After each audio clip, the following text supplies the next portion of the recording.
Assalamualaikum warahmatullahi wabarakatuh. Saudara dan saudari para penyimak Al-Hikam Ibnu Athaillah Syarah Asy-Syarqawi dimanapun saudara dan saudari berada, alhamdulillah pada kesempatan kali ini kita akan masuk hikmah ke-86 yang relatif sudah agak berbeda dengan 3 hikmah yang sebelumnya yang sudah kita ulas pada beberapa waktu yang lalu.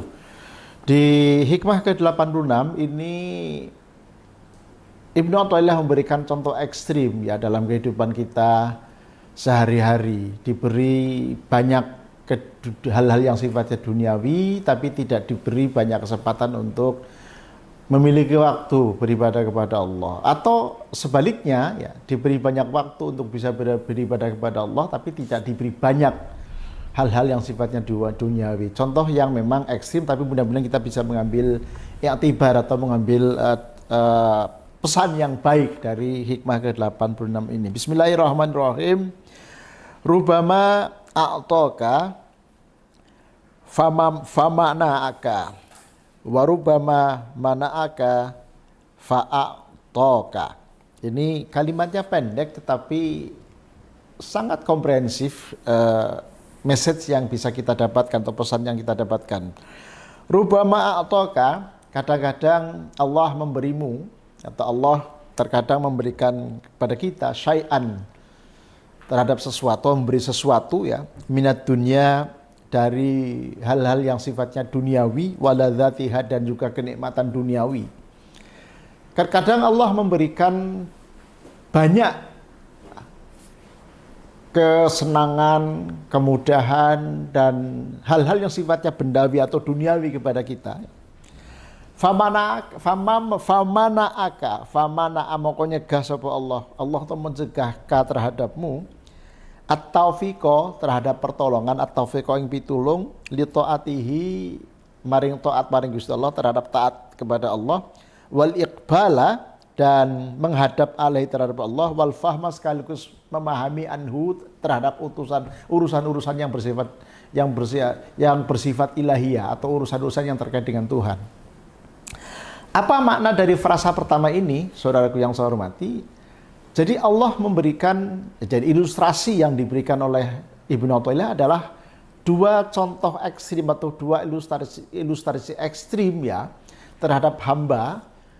Ekstrim yang pertama adalah Allah banyak memberikan anugerah, harta benda yang begitu berlimpah, yang begitu banyak gitu ya. Contohnya si A misalnya diberi kelebihan harta benda yang sangat luar biasa, usahanya begitu lancar, dia punya perusahaan menjadi berkembang sangat luar biasa, menjadi banyak sekali perusahaannya.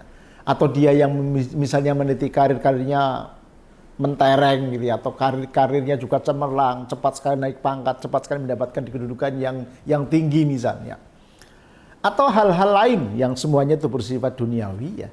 Tetapi justru dengan banyaknya hal-hal yang bersifat duniawi yang dianugerahkan oleh Allah kepada si A tadi itu, Allah justru menghalangi si A tadi untuk memberikan pertolongan agar dengan harta benda yang demikian banyak ini ya, mestinya ya idealnya si A ini kan lebih syukur kepada Allah, lebih banyak beribadah kepada Allah, lebih banyak mendekatkan diri kepada Allah karena sebagai manifestasi dari syukur atas limpahan harta yang diberikan. Tetapi justru sebaliknya, banyaknya harta ini membuat dia tuh lalai karena tidak mendapatkan pertolongan dari Allah tadi. Hidupnya sibuk dengan urusan duniawi, ngurusin perusahaan, bepergian tiap hari, bahkan bukan hanya di dalam negeri tapi juga luar negeri, ngurusin sekian banyak hartanya yang sangat berlimpah, sampai-sampai kesibukannya ini melalaikan dia untuk mendekatkan diri kepada Allah, untuk beribadah kepada Allah. Ini contoh ekstrim yang pertama gitu ya. Yang sebaliknya yang kedua, ekstrim yang kedua, warubama mana'aka, dan terkadang Allah mencegahmu atau tidak memberimu ya. Minal awal, tidak memberimu hal-hal yang sifatnya duniawi, tidak banyak memberikan kelebihan-kelebihan duniawi.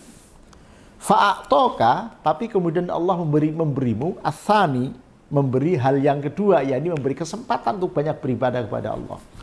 Jadi contoh ekstrim yang kedua adalah Allah tidak banyak memberikan duniawi kepada si B ya, tetapi banyak memberikan kesempatan dan pertolongan kepada si B untuk senantiasa beribadah dan mendekatkan diri kepada Allah.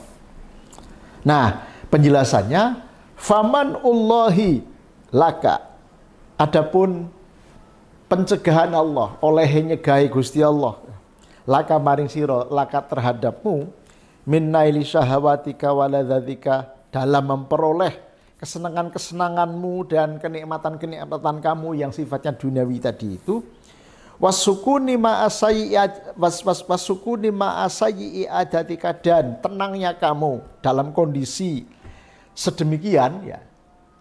Jadi Allah mencegahmu ya untuk bisa mendapatkan kenikmatan-kenikmatan duniawi. Kita tuh dicegah ya dari kenikmatan-kenikmatan duniawi tadi itu, sekaligus juga hal-hal yang bisa memenuhi hasrat kita tadi kita dicegah ya.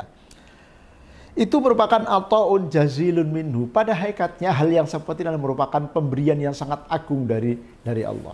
Inilah saudaraku yang saya hormati, betapa ajaran sufistik terkadang begitu ya, itu membuat kita ini sedikit terperanjat ya, karena memang contoh yang diberikan itu begitu ekstrim. Tentu kalau kita boleh milih ya, milihnya yang pertama dengan taufik tentunya, artinya milih dianugerahi dunia yang harta yang banyak, tapi juga kita juga diberi kesadaran untuk mempergunakan harta itu untuk sebaik mungkin ya, mentasarufkan dalam hal kebaikan, tidak melalaikan kita dari ibadah kita kepada Allah, dan juga tidak melalaikan kita untuk senantiasa bisa mendekatkan diri kepada Allah. Kalau boleh milih begitu ya. Dan ini tentu menjadi satu bahan introspeksi kepada kita. Kita yang dalam posisi sedang menuju kepada Allah, ya, dalam posisi salik tentunya ya, berkali-kali saya sampaikan. Ketika dihadapkan pada dua contoh ini, contoh yang pertama adalah orang yang begitu berlimpah dengan harta, tapi kemudian tidak diberi pertolongan Allah untuk beribadah kepadanya. Atau contoh yang kedua adalah orang ini sama sekali tidak banyak duniawinya, tapi banyak waktunya untuk beribadah kepada Allah, begitu ya.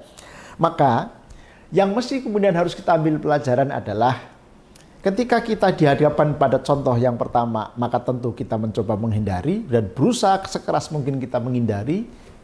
Tatkala kita diberi anugerah banyak, tatkala kita diberi limpahan harta yang begitu banyak oleh Allah, maka jangan sampai harta itu melupakan kita, jangan sampai harta itu menyibukkan kita dan melalaikan kita untuk beribadah kepada Allah. Demikian juga yang kedua, kita sama sekali tidak diberi banyak hal-hal yang sifatnya duniawi, tapi diberi banyak waktu untuk bisa beribadah kepada Allah. Tentu hikmah yang bisa kita ambil pelajaran adalah kita tidak boleh kemudian merasa kecil hati. Kita tidak boleh merasa bahwa kita sedang dianaktirikan oleh Allah karena teman-teman kita kaya raya kok, kita kok ternyata tetap saja miskin, misalnya tetap saja susah, misalnya. Kita tidak boleh berkecil hati karena siapa tahu dengan Allah tidak banyak memberikan harta kepada kita ya. Kita kalau dibeli harta, kita menjadi orang yang lupa, kira-kira begitu. Sehingga sikap yang masih harus kita ajukan atau sikap yang harus kita senantiasa kemukakan adalah sikap yang senantiasa proporsional tadi itu. Lalu mengapa dikatakan atau unjazilun, pemberian dari Allah yang sangat luar biasa? Li'annahu, ya ini alasannya. Li'annahu karena sesungguhnya sebuah keadaan abqa ma'ahu, karena dengan kondisi yang tadi kita diberi banyak waktu untuk beribadah dan mendekatkan diri kepada Allah, pada saat yang bersamaan kita ini tidak banyak dianugerahi hal-hal yang sifatnya duniawi, itu bisa atau mampu menempatkan kita untuk senantiasa istiqomah mendekatkan diri kepada Allah. Sekaligus waktu atau akal dan memutus ya an khudzika dari nafsu kita wa aghradika dan tujuan-tujuan kita. Nah, oleh karena itu saudaraku yang sangat saya hormati, wa aqsu dzalika huwal man'u alat tahqiqi, sebalik atau berkebalikan dengan apa yang sudah dijelaskan di dalam frasa sebelumnya, maka yang harus kita pahami atau yang harus kita petik pelajaran adalah yang disebut dengan ditolaknya atau tidak diberikannya hal-hal yang sifatnya duniawi kepada kita ini sejatinya adalah rasa sayang Allah kepada kita, bentuk perhatian Allah kepada kita agar kita senantiasa tetap ingat dan tetap kemudian mampu mendekatkan diri kepada Allah. Nah, oleh karena itu kalimat yang terakhir, fala tanzur li dzahiril ata'i wal man'i, fala tanzur, maka janganlah kalian melihat, fala tanzur ojo ningali sira li dzahiril ata'i wal mani, jangan melihat kepada zahir pemberian maupun pencegahan atau pemberian maupun tidak diberi gitu ya. Bal li haqiqatil amri, tapi lihatlah pada hakikat pemberian ataupun pencegahan tadi. Oleh karena itu fayajibu al-abdi, ya, seorang hamba ini wajib ayat ruka untuk meninggalkan at-tadbir wal ikhtiyara, untuk meninggalkan hal-hal yang bersifat mengatur. Saudaraku yang saya hormati, sedikit tambahan dari saya untuk mengakhiri sesi ini di hikmah ke-86, di hikmah ke-4 ya. Paling awal sudah lama sekali kita bahas, ada nasihat Ibnu Athaillah. Arih nafsaka minat tadbiri fama qoma bihi ghairuka angka la takum bihi li nafsika. Kita diminta mengistirahatkan diri untuk ikut-ikutan mengatur sesuatu yang sudah diatur sama Allah. Jadi jangan sampai sesuatu yang sudah diatur dengan demikian rupa oleh Allah, jatah rizki kita, jatah usia kita, jatah berbagai macam ya hal-hal yang terkait dengan kehidupan kita ikut-ikutan ngatur ya, karena ya percuma kalau sudah diatur sama Allah. Arih nafsaka minat tadbiri. Jadi janganlah kita kemudian ikut-ikutan mengatur sesuatu yang sudah diatur oleh Allah. Oleh karena itu di kalimat akhir fayajibu al-abdi ayyatrukat tadbir wal ikhtiyar, ini ada relevansinya bahwa secara intertekstualitas ya, berkali-kali saya sampaikan, membandingkan satu teks dengan teks yang lain kita bisa mendapatkan pemahaman yang lebih komprehensif bahwa tadi Allah memberikan pilihan kepada kita gitu ya. Tetapi mudah-mudahan dengan kita mendapatkan informasi tentang pilihan dua yang ekstrim ini, mudah-mudahan Allah dan kita senantiasa memohon kepada Allah, kita diberi yang tengah-tengah tadi itu. Tidak ekstrim yang kanan, tidak juga ekstrim yang kiri. Artinya mudah-mudahan kita dianugerahi rezeki yang mencukupi, yang memadai, sehingga bisa banyak berbuat baik. Dan pada saat yang bersamaan kita juga senantiasa mampu mendekatkan diri kepada Allah. Atau seandainya ekstrim misalnya kita tidak memiliki atau tidak diberi keleluasan rezeki, kita menjadi orang yang juga tidak mudah putus asa untuk senantiasa berusaha dan juga selalu mendekatkan diri kepada Allah. Mudah-mudahan ada manfaatnya. Kurang lebihnya mohon maaf. Assalamualaikum warahmatullahi wabarakatuh.